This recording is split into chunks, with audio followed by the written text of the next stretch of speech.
I'd like to talk to you today about Kegel exercises. They are so important for keeping the pelvic floor strong. But how do you know if you're doing the Kegel exercises right? Well, first, to tighten the muscles of your pelvic floor, you imagine that you are holding back the stream of urine. Okay? And then also imagine you're trying to hold in some gas.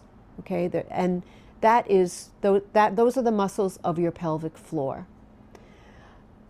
You should not be tightening your buttocks or your legs at this time. You want to just tighten the muscles of your pelvic floor around those around urination and also around your anus. Okay, so you tighten for about 5 to 10 seconds and pull up. You don't want to push down. You pull up and then you let it go in 5 to 10 seconds. And then you repeat that about 10 to 15 times. And you can also activate your breathing. You should exhale on exertion. So that means when you're tightening, you exhale.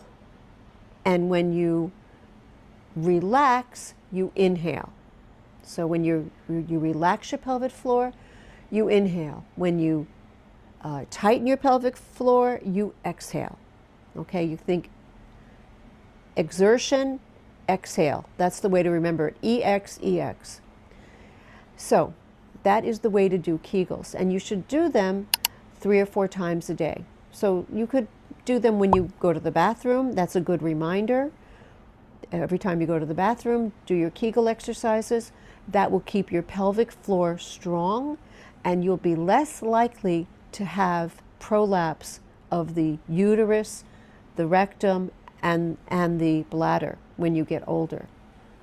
These conditions are very serious, and a lot of women, in fact, about half of women of mature years have some degree of urinary incontinence. And if they do Kegels when they're younger, they can prevent this from happening.